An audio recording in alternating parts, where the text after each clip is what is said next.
Karena mereka tuh tidak mau terlihat tertampil ya, maksudnya kondisinya bahkan untuk diliput media pun juga males.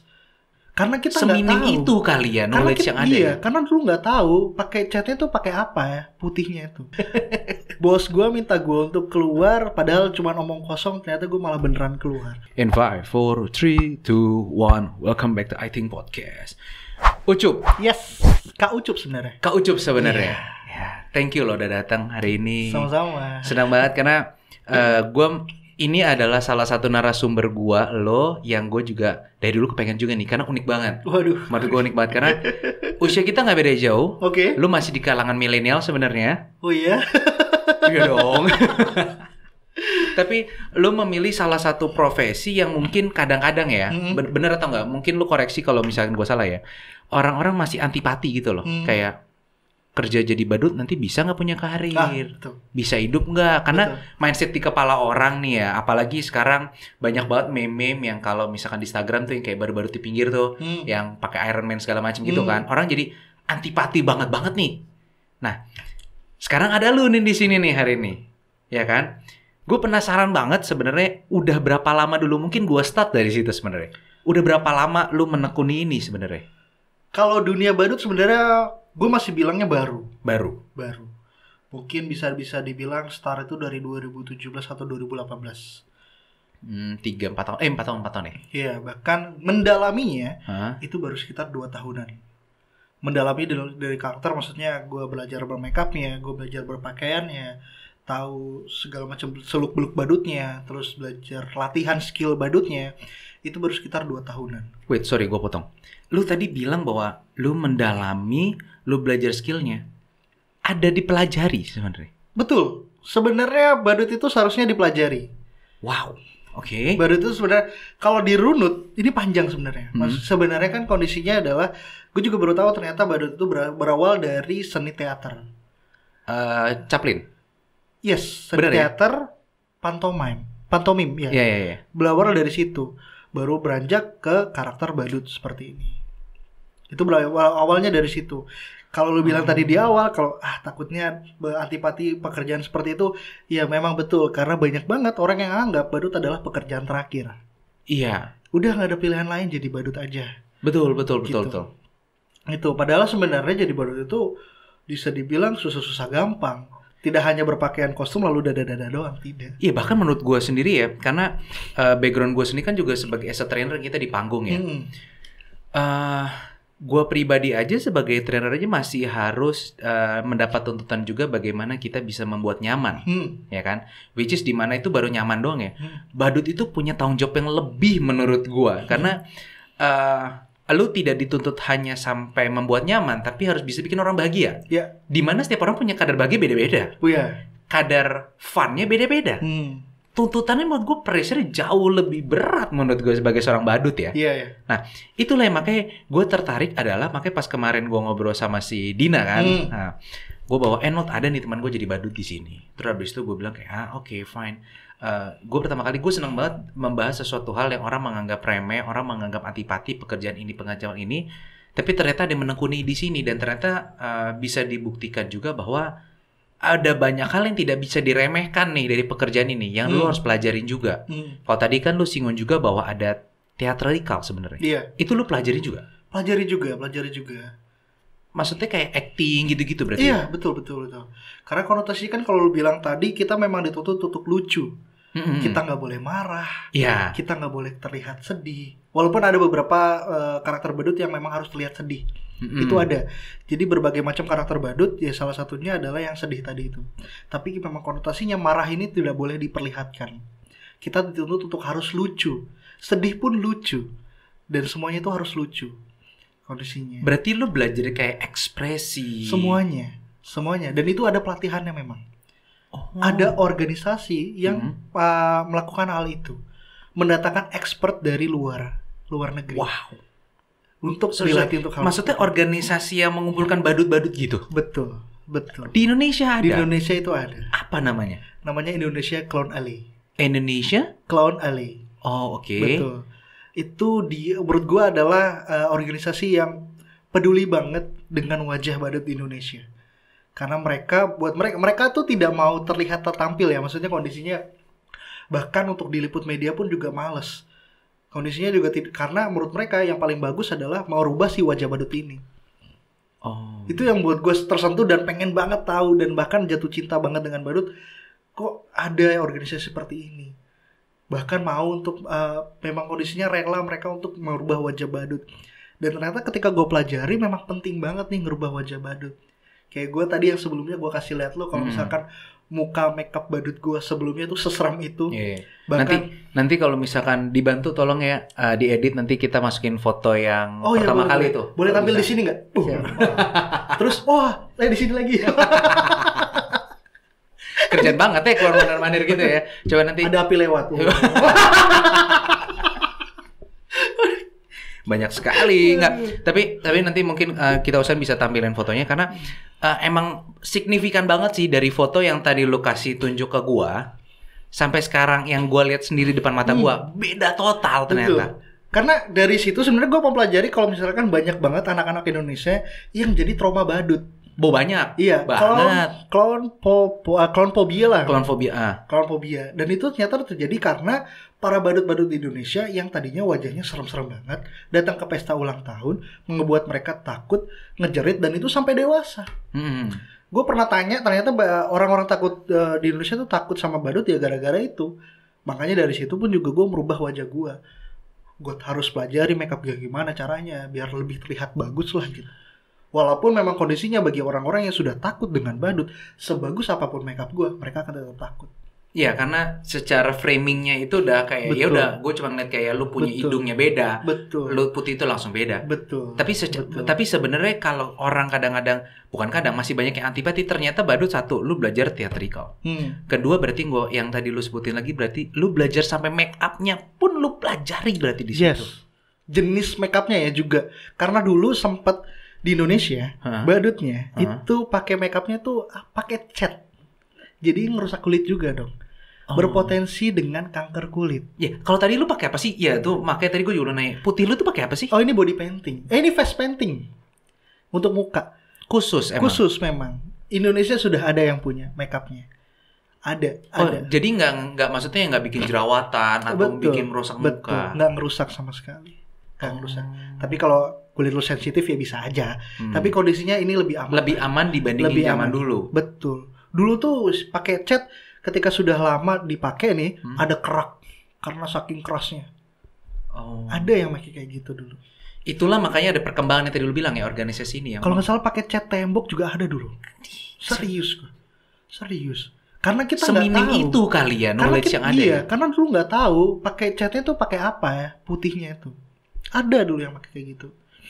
Saking nggak taunya. Tapi ketika kita tahu, ternyata di Indonesia pun ada merek lokal yang ngebuat makeup tersebut baru mulai berkembang saat itu. Padahal sebenarnya makeup tersebut memang sudah lama ada, tapi yang tahu tuh cuma beberapa kalangan state artis gitu, maksudnya yang pertunjukan. Sedangkan kami para badut nggak tahu, karena memang kondisinya kemarin nggak ada yang ngasih tahu.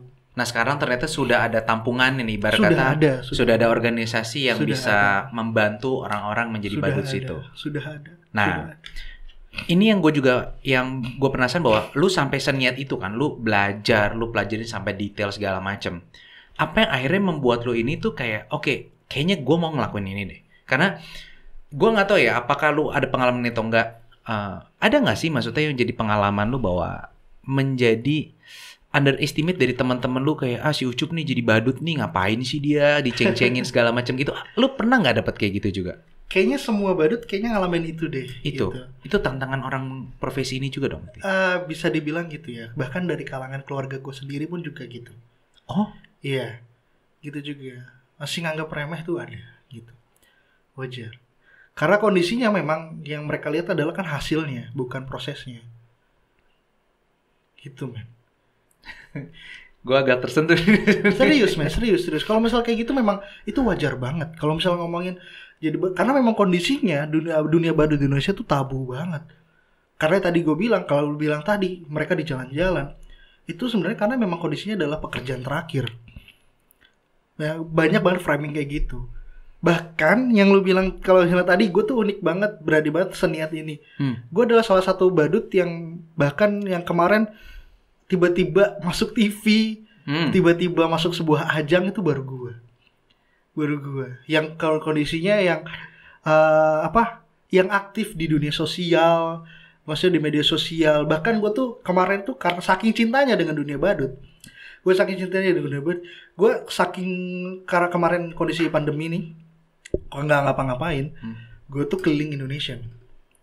Gue keliling Indonesia, cuman berpakaian badut, kadang datang ke teman-teman badut di beberapa daerah Indonesia, terus ngasih tahu teman-teman, nih lo make upnya kayak gini, nih lo make upnya kayak gini. Karena ada beberapa daerah yang sulit ngejangkau juga kan. Wih, lu berarti se-passion itu berarti di industri ini dong. Iya, gue entah kenapa gue jatuh cinta banget dengan dunia badut. Apa yang menggugah, apa yang menjadi ibarat kata yang meng-anchor atau yang mendorong seorang Ucup lah ya, kalau di sini kan kita pakai Ucup lo, bahwa Cup ini kayak passion lo nih. Jadi gini loh, ketika gue cerita dulu sebelumnya awalnya di 2013 gue memutuskan untuk tidak bekerja dan hanya menjadi seorang dunia entertain. Itu di 2013. Oh, sebelumnya berarti lu udah pernah bekerja? Iya, sebelumnya gue adalah pekerja hotel. Oh, ya, pekerja hotel. Yang seperti tadi lu ceritain di depan ya? Betul. Disuruh keluar langsung sekali.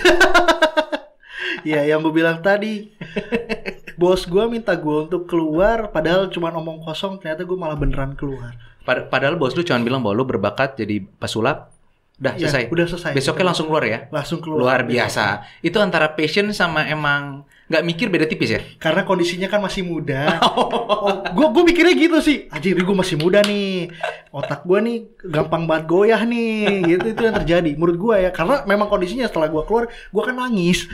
Karena nggak ada job ternyata. Memang ternyata harus dilakukan. Ternyata tidak seindah itu ya? Iya, tidak seindah gitu. itu. Jadi gue bercerita bahwa gue adalah pesulap anak-anak. Awalnya gue adalah pesulap anak-anak. Yang di pesta-pesta biasa ibu-ibu bayar itu. Ulang tahun segala macemnya. Gue berawal sebenarnya dari pesulap anak-anak tuh karena ada kerjasama. Gue kan pesulap biasa, kerjasama dengan salah satu waterpark di daerah Ceger. Ya. Itu di situ gue ada kerjasama dengan dia untuk sulapin anak-anak. Jadi dari situ gue belajar dengan sulap anak-anak, cemplung dalam dunia anak-anak. Lama-lama dapat kenalan teman untuk ngisi di restoran cepat saji yang logo M. Oh iya, sering sekali tuh ya. Iya, itu ulang tahun sering-sering di situ. Nah, lambat laun ketika gue bermain sulap, gue tuh suka berbeda sendiri dengan teman-teman sulap gue. Jadi dengan komunitas sulap, mereka itu punya kecintaan dunia sulap, benar-benar punya cinta. Maksudnya mereka pelajari siapa-siapa aja yang jadi seorang pesulapnya, siapa aja sejarah sulapnya, terus bagaimana tekniknya, mereka hafal semuanya. Gue pribadi tidak. Gue hanya tahu main sulap top.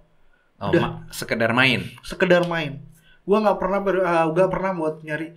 Gue harus jadi pesulap tuh kayak gini, gaya berpakaian gue harus bagus kayak gini. Sedangkan pada saat itu enggak. Gue nggak pernah berpikiran seperti itu. Ketika ada yang klien minta gue jadi badut, akhirnya gue jadi badut, nekatin jadi badut, minjem kostum temen, minjem makeup temen, terus yang terjadilah makeup tadi. Terus lama-lama gue mikir, kalau gue makeupnya kayak gini kok kayaknya jelek banget. Lama-lama gue nyari tahu soal badut. Ternyata di Indonesia, di Jakarta ada nih komunitas badut. Namanya PASBI, Paguyuban Seniman Badut Indonesia. Kalau lu pernah dengar istilah badut Ancol, nah itu salah satunya. Gitu. Dari situ gue belajar, gue ketemu dengan teman-teman badut Jakarta. Nah, gue lihat mereka ini ternyata banyak banget nih. Terus kenalan dengan mereka, terus belajar makeup dari mereka awal-awalnya. Tapi masih kurang menurut gue masih kurang dapat ilmunya. Akhirnya ada lagi komunitas yang bangun, namanya Aku Badut Indonesia. Dia bikin workshop untuk belajar makeup. Di Jakarta pada saat itu, Cibubur sini di Buperta. Betul. Bikin namanya Clown Camp. Badut berkemah pertama di Indonesia itu dibikin sama dia. Dibentuk pematerinya ini dari yang Indonesia Clown Alley tadi. Nah, gue dapat itu ternyata makeup badut luar biasa. Tapi gue cuma dapat makeupnya doang, cara berpakaian segala macamnya belum berubah nih. Dari situ gue kenalan dengan dia, lama-lama gue Ica ini bikin workshop lagi, didatengin dari dari badut dari luar negeri, ikut lagi. Dari situlah gue udah mulai kebentuk. Anjir, gue malah makin jatuh cinta dengan badut. Gue belajar dari banyak teman-teman badut ini yang mereka pada sudah sukses ya di dunianya. Ternyata dunia badut itu banyak yang sukses juga, tapi nggak kelihatan. Nggak kelihatan. Di Indonesia ada sebenarnya. Di Indonesia banyak. Oh, banyak. Bahkan ada yang dari salah satu grup ini, dia ini adalah juara pas itu dia di Thailand. Para badut di Asia datang buat kompetisi makeup, dia juara 1. Oh, wait. Ada kompetisi dandanan badut berarti? Iya, ada. Oke. Ada. Dan itu kemarin dilakukan di Thailand, dia juara 1-nya. Orang Indonesia tuh? Orang Indonesia. Yang kayak gitu-gitu jarang ke-expose ya saudara-saudara ya? Ada juga yang best performer permainannya, itu juga orang Indonesia. Kenapa tidak masuk berita? Nah, itu tadi, karena mereka ini tidak terlalu beranggapan untuk pingin terkenal, tapi pingin ngerubah wajah badutnya. Itu yang gue senengin. Yang gue kagum banget. Dari situ gue malah makin jatuh cinta dengan dunia badut. Gue mulai pelajarin sejarahnya, gue mulai pelajarin jenis-jenis makeup badutnya. Jadi sebenarnya pada saat kalau komunitas ini tuh sebenarnya semakin didorong lagi dan ada pendukungnya, sebenarnya wajah badut di Indonesia ini benar-benar bisa berubah banget dong sebenarnya. Seharusnya bisa. Iya kan? Tapi butuh waktu. Nggak seinstan itu. Harus pelan. Pelan. Why? Kenapa? Menurut gue gitu sih, men. Kalau misalkan terlalu instan kayaknya nggak ada proses yang kita dulu bilang lagi ya. Iya. Makanya gue saking jatuh cintanya tadi itu gue juga sampai datangin gue bikin konten di YouTube kan, badut keliling Indonesia. Itu gue datangin beberapa orang-orang badut di beberapa daerah. Gue juga belajar dari mereka juga. Gitu. Wow. Gitu. Dan ternyata dengan inikah yang penasaran lagi mungkin banyak orang juga bakal nanya, itu juga sebenarnya pas pertama kali lo datang gue juga nanya ini sebenarnya. Ini menjadi pekerjaan tetapkah atau cuman menjadi suatu just for fun yang kayak ya udah gue ada kerjaan yang ambil, kalau enggak ya udah, atau bagaimana sebenarnya? Kalau misalkan dibilang ini ada sebuah pekerjaan tetap, bisa dibilang iya juga, bisa dibilang tidak. Jadi kemarin kan memang kondisinya gue adalah pesulap anak-anak, itu adalah pekerjaan tetap gue. Lalu gue punya bisnis yang tadi gue bilang, kalau gue punya usaha gulali. Ternyata usaha gulali gue ini gue dapat duit lebih banyak ternyata dari situ. Lama-lama ketika gue main badut ini jadi kayak sebuah hobi yang menyenangkan buat gue. Passion yang bisa ngasilin duit lah. Betul. Oke. Betul. Kondisinya dimana ketika gue jadi badut ini jadi kayak, oh gue cuman happy nih main badut, happy nih, berapapun bayarannya ayo gue gitu, sampai segitunya. Saking gue senengnya gitu bermakeup, gue senengnya dengan ketika gue jadi badut gitu. Itu kan yang sebenarnya kan itu yang dibilang passion nggak sih sebenarnya? Pada saat kita jalanin passion, kita udah nggak ngeliat lagi berapa duit yang kita dapat, tapi kepuasan yang kita dapat. Gue puas banget dengan hal itu semua. Puas. Yang gue tadi yang jalan-jalan tuh badut keliling Indonesia itu nggak ada duitnya. Lu malah ngeluarin duit harusnya. Betul. Gue ngumpulin duit sendiri, gue jalan, gue pergi gitu. Akhirnya sekarang lu menemukan passion lu ini apa? Karena melihat orang tertawa, karena melihat orang bahagia, atau emang apa akhirnya sekarang yang encourage lu untuk apa ya? Kalau misalkan dibilang bahagia dan tertawa, sebenarnya udah gue dapat di sulap. Oke. Sebenarnya udah gue dapat di sulap. Salah satunya juga ngebuat gue kenapa tertarik lagi karena tadi itu badut ini masih dianggap sebelah mata. Ya. Itu. Salah satunya juga seperti itu kan. Makanya gue cobain untuk jadi badut, ngasih kenal kepada badut. Bahkan gue pun ya kayak gue berdiri di sini, gue juga berbicara kepada teman-teman badut gue yang lain. Karena walaupun sudah ada organisasi ini, bahkan komunitas-komunitas badut yang udah ngebangun karakter badut, tapi masih banyak badut-badut yang menganggap diri mereka itu lemah, masih menganggap bahwa diri mereka itu nggak bisa bermimpi.